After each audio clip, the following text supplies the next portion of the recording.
नमस्कार. आपल्या सगळ्यांचे महाराष्ट्र सोशल न्यूज चॅनलमध्ये हार्दिक स्वागत. चला वळूया तर एका नवीन बातमीकडे. आजची बातमी.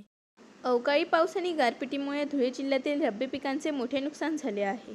बाजरी, हरभरा आणि मका पिकांना सर्वाधिक फटका बसला असून धुळे व साक्री तालुक्यात परिस्थिती गंभीर आहे. काढणीला आलेल्या कांद्याचेही नुकसान होण्याची भीती व्यक्त होत असून शेतकरी आर्थिक संकटात सापडले आहेत. पंचनामे होऊनही नुकसान भरपाई वेळेवर मिळत नसल्याची खंत शेतकऱ्यांनी व्यक्त केली आहे. मागे 8 दिवसा पहिले जी घटना झाली तीच परत झाली काल संध्याकाळी 4 वाजता. कारण हा पाऊस काही शेतकऱ्यांना उमजू देत नाही आहे. शेतकऱ्यावर हमेशा काही ना काही संकट येत राहतं. सरकार आश्वासन देतं पण काही द्यायला तयार नाही आहे. ते आम्ही सुद्धा हैराण झालेलो आहे की तीच गोष्ट बार बार बोलायची. ते चांगलं वाटत नाही शेतकऱ्यांना, पण काही ना काही द्यायला पाहिजे. मागे तलाठी साहेब आले, त्यांनी सुद्धा पंचनामा केला, पण त्याच्यावर बी काही ॲक्शन नाही. मागील थकबाकीसुद्धा आमची बाकी.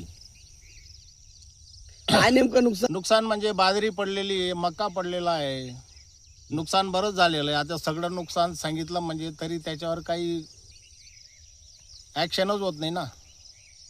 आमची मक्काचे नुकसान झाले. मक्का जमिनीला आळा पडलेला आहे, गारपेटने तुटला आहे. थोडी गारपेट पडाली, गारपेटने तुटला आहे. आज जसा तसा आम्ही गहू आवरला, पण आता मक्का बाजरीमध्ये आम्ही ठप्प झालेलो आहेत.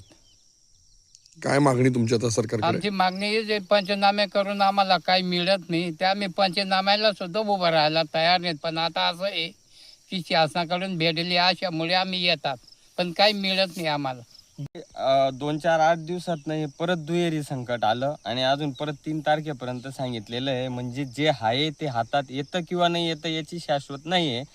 आणि पंचनामे करून तात्काळ सरकारने जेवढ्या भागात नुकसान झालेलं आहे ते सगळ्यांपर्यंत मदत पोचली पाहिजे. सरकारकडे आमची हीच अपेक्षा राहिलेली. बातमी आवडल्यास चॅनलला लाईक व सबस्क्राईब करा व दररोज अशा नवनवीन बातम्या पाहण्यासाठी चॅनलला फॉलो करा. धन्यवाद.